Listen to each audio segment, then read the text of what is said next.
As histórias de Jesus contadas pelos Espíritos. Os ensinamentos de Cristo nos auxiliando a viver melhor. Começa agora o programa Jesus Sempre.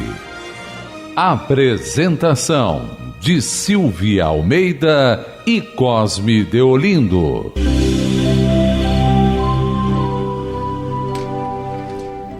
Olá, queridos amigos ouvintes e internautas. Começamos agora mais um programa Jesus Sempre, na apresentação de Silvia Almeida e Cosme Deolindo. Hoje nós iremos apresentar um texto do espírito Humberto de Campos, também conhecido basicamente como Irmão X, é o pseudônimo que Humberto de Campos adotou. Vamos falar um pouquinho desse espírito. Humberto de Campos nasceu em 25 de outubro de 1886, na cidade de Muritiba, no Maranhão. Foi um conhecido escritor, jornalista e político brasileiro. Em 1919, foi eleito para ocupar uma das cadeiras da Academia Brasileira de Letras e, em 1920, foi eleito deputado federal pelo Maranhão.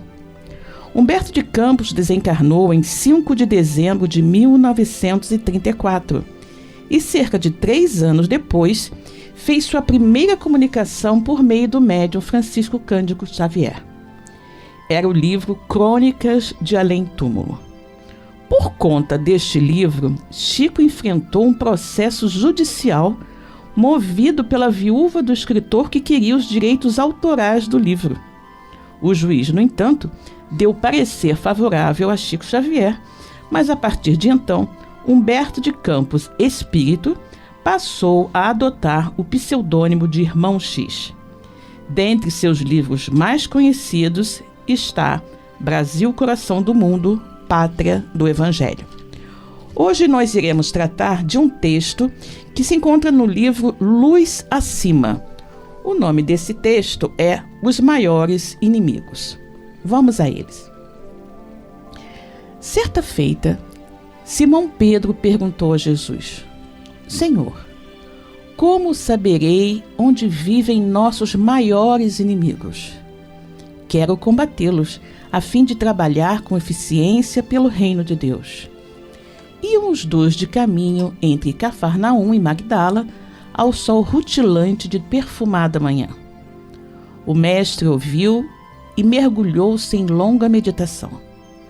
Insistindo, porém, o discípulo, ele respondeu benevolamente: a experiência tudo revela no momento preciso.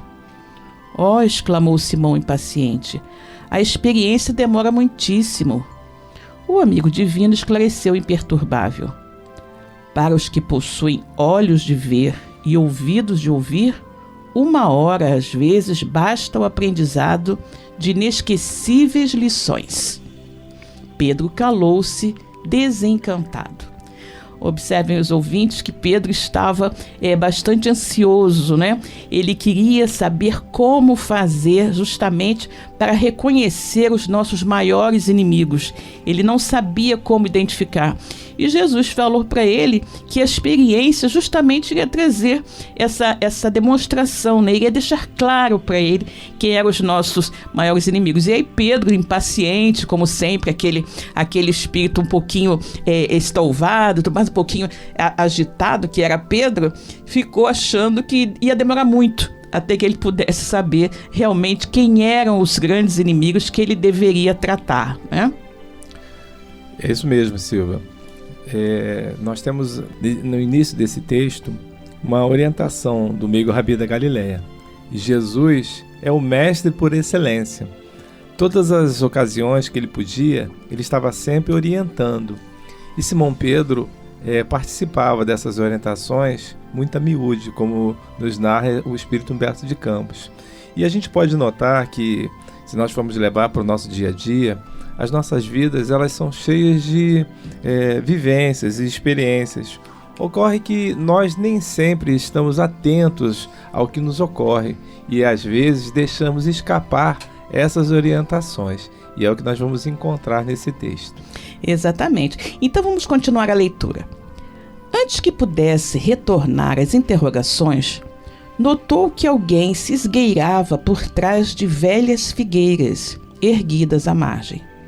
O apóstolo empalideceu e obrigou o mestre a interromper a marcha, declarando que o desconhecido era um fariseu que procurava assassiná-lo. Com palavras ásperas, desafiou o viajante anônimo a afastar-se, ameaçando-o sob forte irritação. E quando tentava agarrá-lo a viva força, diamantina risada se fez ouvir. A suposição era injusta. Em vez de um fariseu, foi André, o próprio irmão dele, que surgiu sorridente, associando-se à pequena caravana. Jesus endereçou expressivo gesto a Simão e obtemperou: Pedro, nunca te esqueças de que o medo é um adversário terrível. Realmente, né? Quando nós estamos com medo, nós imaginamos as coisas mais mirabolantes. O medo realmente, ele oblitera o nosso pensamento, a nossa capacidade de discernimento e nos faz, muitas vezes, imaginar, como eu falei, coisas incríveis, coisas que não existem. Mas a nossa cabeça assustada, a nossa cabeça já com aquela prevenção de que alguma coisa poderá vir a acontecer, porque o medo fez morada em nosso coração, em nossa mente, a gente começa a imaginar situações difíceis e muitas vezes, levados pelo medo, nós somos capazes de realizar coisas terríveis que podem nos levar a um arrependimento muito profundo. Podemos cometer enganos realmente muito fortes em virtude de estarmos dominados por esse sentimento paralisante que é o medo. O Jesus, quando faz essa advertência a respeito do medo a Simão Pedro, com certeza ele estava falando do medo em excesso. Porque o medo, ele faz parte das nossas vidas. A criatura, quando ela coloca receio, né? Quando ela faz uma observação sobre algo que está lhe acontecendo, aquilo pode lhe servir também como de um anteparo, uma proteção. Ocorre que quando esse medo é em excesso, aí é que está o problema, porque não te deixa enxergar o que você tem à frente. E muito pior do que isso, te faz observar ou imaginar algo que esteja acontecendo muito pior. Ou seja, na realidade, pode te levar a uma situação que vai te comprometer bastante. E é exatamente isso que o mestre amado observava ao velho pescador de Cafarnaum. Exatamente, Cosme. Tudo em excesso é um problema sério, né? A gente tem que tomar muito cuidado com isso, porque às vezes a gente se excede em determinadas situações e fica tudo bem complicado. Bom, continuando aqui a nossa leitura. Recomposto o grupo, não haviam avançado muito quando avistaram um levita que recitava passagens da Torá e lhes dirigiu a palavra menos respeitoso. Simão inchou-se de cólera. Reagiu e discutiu, longe das noções de tolerância fraterna, até que o interlocutor fugiu amedrontado. O mestre, até então silencioso, fixou no aprendiz os olhos muito lúcidos e inquiriu: Pedro, qual é a primeira obrigação do homem que se candidata ao reino celeste? A resposta veio clara e breve: amar a Deus sobre todas as coisas e ao próximo como a si mesmo. Terás observado a regra sublime neste conflito? Continuou Cristo serenamente. Recorda que, antes de tudo, é indispensável nosso auxílio ao que ignora o verdadeiro bem. E não ouvides que a cólera é um perseguidor cruel. Observe mais uma vez, não é? O Pedro se deixou levar por um sentimento menos feliz, ele se irritou, ele se encolerizou contra o levita e agrediu com palavras e foi realmente pouco ou nada fraterno com esse irmão. E Jesus, obviamente, chama a atenção de Pedro, não é? Com relação a essa expansão de cólera que o pescador havia demonstrado. Jesus, que foi sempre a calma, a mansuetude, a serenidade em todas as situações, não importasse qual fosse. Então aqui, mais uma vez, Jesus nos dá uma lição que não importa a situação, não importa em que circunstâncias, é primordial que mantenhamos sempre a nossa calma, a nossa paz interior, a nossa serenidade. No Evangelho segundo o Espiritismo, no capítulo 9, Bem-aventurados os brandos e pacíficos, Allan Kardec, bem orientado pelos benfeitores espirituais, nos fala a respeito da cólera. E há uma observação que Kardec faz nesse texto da cólera, que diz que ela é contra a caridade e a humildade cristãs. É um espírito protetor que está falando sobre isso. E de fato, quando nós nos encolerizamos, nós perdemos a razão. E independente daquele que nós encontramos na situação, podia ser um levita, um sacerdote, um doutor da lei, independente de quem quer que seja, nós não podemos nos deixar resolver a situação através desse sentimento, que é um sentimento que pode nos levar a perder. O levita não era uma pessoa ruim, porque nós vamos encontrar, estudando os textos sagrados, levitas que foram amigos de Jesus e inclusive propagadores da sua mensagem. José Barnabé era levita e nem por isso era uma pessoa ruim, muito pelo contrário.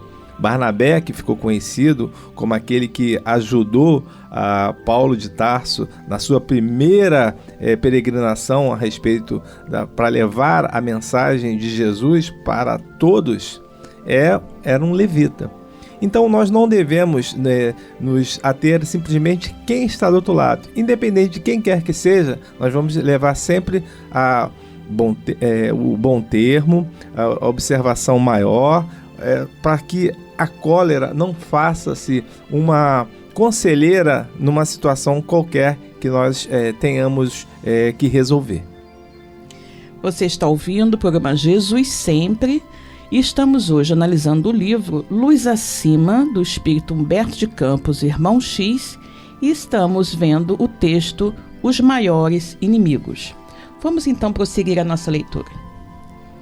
Mais alguns passos e encontraram Teofrasto, judeu grego, dado à venda de perfumes, que informou sobre certo Zeconias, leproso curado pelo profeta Nazareno, e que fugira para Jerusalém, onde acusava o Messias com falsas alegações.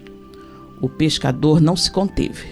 Gritou que Zeconias era um ingrato, relacionou os benefícios que Jesus lhe prestara e internou-se em longos e amargosos comentários, amaldiçoando-lhe o nome. Terminando, o Cristo indagou-lhe: Pedro, quantas vezes perdoarás a teu irmão? Até 70 vezes 7, replicou o apóstolo humilde. O amigo celeste contemplou calmo e rematou: a dureza é um carrasco da alma. Exatamente, né? Outra vez, Simão Pedro é pego assim com um arroubo do seu comportamento, do seu espírito meio que indomável, não é? E dessa vez com relação ao perdão. Ele vê alguém que tem um comportamento ingrato, né? Pouco agradecido ou nada agradecido ao que o mestre havia feito, no caso a cura do seu problema da hanseníase, e ele então se revolta e fica bastante aborrecido, considerando que aquele irmão era um ingrato e que ele então não merecia aquela ajuda. E aí Jesus fala para ele mais uma vez: Pedro, quantas vezes temos que perdoar? E aí ele prontamente responde, né? 70 vezes 7. Mas ele efetivamente acabara de fazer uma demonstração de que não perdoava. Quantas vezes nós agimos assim, não é? Nós conhecemos a palavra do Evangelho perfeitamente, sabemos tudo direitinho, de cor, mas quando chega a hora de colocar o Evangelho, os ensinamentos evangélicos em prática, a gente falha, né? Então nós devemos, meus irmãos, não apenas conhecer o Evangelho. Conhecer o Evangelho é fácil. O difícil está em pô-lo em prática, em usar esses ensinamentos no nosso dia a dia, no relacionamento com os nossos irmãos de caminhada. É isso mesmo, Silvia. Se nós formos trazer para o nosso dia a dia, para o nosso cotidiano, muitas das vezes nós vamos nos pegar com esse sentido da falta de perdão.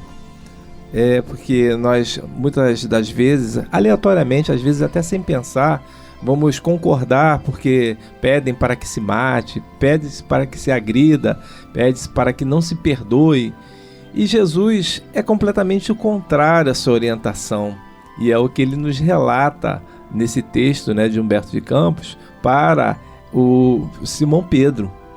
Porque se nós formos observar o que os benfeitores espirituais responderam a Allan Kardec, no Livro dos Espíritos, quando Kardec pergunta aos imortais qual era o sentido da palavra caridade, e eles respondem que é benevolência para com todos, indulgência para com as imperfeições alheias e o perdão das ofensas. Talvez o perdão seja a maior dificuldade que nós encontramos. Exatamente. E nós não sabemos exatamente quando é que nós perdoamos de fato uma criatura. Algumas vezes nós encontramos dificuldade de entender que perdoamos, porque simplesmente dizemos, eu perdoo a pessoa, mas eu não quero que ela passe mais na minha frente, que ela suja mais para mim. Isso não é perdoar, com certeza. Uma vez um irmão do movimento espírita me fez uma colocação que eu guardei sempre. Ele me disse que o perdão para ele era quando ele conseguia pensar naquela situação e ele não sentia mais nada, muito pelo contrário, aquilo fazia com que ele sentisse graça, ele se divertisse com aquilo. Então, para ele, quando ele conseguia pensar naquilo que ele deixou ele muito magoado e hoje aquilo já não fazia mais parte dele, ele sentia que aquilo de fato estava perdoado para o irmão. E é de fato uma situação que nós podemos entender. Quando a gente não releva mais, é porque a gente perdoou. Não, com certeza. Quando você pensa, isso aí é perfeito. Quando você pensa no problema e aquilo não te afeta mais, o emocional, é porque você realmente já passou por aquilo, já virou a página, já não se importa mais. Já está livre daquela sensação desagradável, né? Muito bem, então vamos continuar nossa leitura.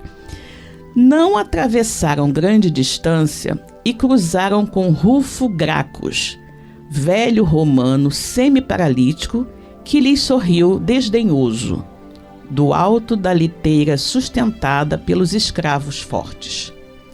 Marcando-lhe o gesto sarcástico, Simão falou sem rebolsos. Desejaria curar aquele pecador impenitente a fim de dobrar-lhe o coração para Deus. Jesus, porém, afagou-lhe o ombro e ajuntou: por que instituiríamos a violência no mundo, se o próprio Pai nunca se impôs a ninguém? E ante o companheiro desapontado concluiu: a vaidade é um verdugo sutil. Com efeito, né? A vaidade é terrível. Você veja aqui que Pedro, ele queria mostrar, né, a sua vaidade, queria mostrar aquele homem, ao Rufo Gracchus, né, aquele romano, que Jesus era poderoso, muito mais poderoso do que ele poderia imaginar. Ou seja, ele iria se sobrepor à vaidade e à ironia daquele romano. Ou seja, no fundo, o que Pedro desejava era se impor. Não é? Mostrar o quanto Jesus era maior. E aí a gente sabe que tem aí um resquício de vaidade, não é? Um resquício de vaidade meio encoberto nessa atitude dele de querer, de uma certa forma, defender o mestre e mostrar realmente de tudo aquilo que o mestre é capaz de fazer e, obviamente, calar a boca do Rufo, não é? Mas no fundo, que tinha ali era uma demonstração de vaidade que Jesus naturalmente condena. Isso me lembra, Silvia, uma história que o Chico sempre contava, porque quando a gente pensa em caridade, e ele que visitava, né, os irmãos detentos, ele dizia que jamais ele participava dessas reuniões, levando a palavra de amor, de consolo, e pedia que os irmãos se convertessem para serem espíritas, cristãos espíritas. Porque numa situação que a pessoa se encontrava naquele momento, ele achava que era falta de caridade. Ou seja, ele não ia divulgar a mensagem do Cristo, de Jesus, para que aquelas pessoas viessem para ele. Muito pelo contrário, ele ia levar aquele afeto sem a pretensão da vaidade, sem cobrar qualquer coisa do irmão. E Simão Pedro aqui, nesse texto, nesse momento do texto, ele fala: Senhor, o Senhor quer que quebre a dureza desse cidadão que ali está? É só o Senhor levantá-lo, né? Curá-lo. Exato. E Jesus, por que nós devemos impor alguma coisa se o Pai não nos impõe nada? E me lembrei exatamente disso. E é verdade. Quando nós nos propusermos a levar a mensagem, nós temos que levar com vontade, mas sem nenhum tipo de subterfúgio para que o outro ache que nós somos melhores do que ele. E exigência, né, Cosme? Exigência. O que Chico falou justamente isso. Ele levou aqueles nossos irmãos encarcerados o consolo, sem a menor pretensão de fazer proselitismo. Exatamente. Ele queria apenas levar o consolo. Não importa se os irmãos iriam se interessar pela doutrina ou não. O importante era o consolo que ele estava levando àqueles irmãos, né? Numa demonstração muito conhecida do nosso Chico de humildade sempre, né? Bom, vamos continuar. Daí a minutos, para repasto ligeiro, chegavam à hospedaria modesta de Aminadá, um seguidor das ideias novas. À mesa, um certo Zadias, liberto de Cesareia, se pôs a comentar os acontecimentos políticos da época. Indicou os erros e desmandos da corte imperial, ao que Simão correspondeu, colaborando na poda verbalística. Dignitários e filósofos, administradores e artistas de além-mar sofreram apontamentos ferinos. Tibério foi invocado com impiedosas recriminações. Fim da animada palestra, Jesus perguntou ao discípulo se acaso estivera alguma vez em Roma. O esclarecimento veio depressa. Nunca. O Cristo sorriu e observou: falaste com tamanha desenvoltura sobre o imperador que me pareceu estar diante de alguém que com ele houvesse privado intimamente. Em seguida acrescentou: estejamos convictos de que a maledicência é algoz terrível. O pescador de Cafarnaum silenciou desconcertado. Observa, né? O que Pedro fez foi o que muitos de nós fazemos com frequência. Emitimos opiniões, falamos de pessoas e situações sem um real conhecimento de causa.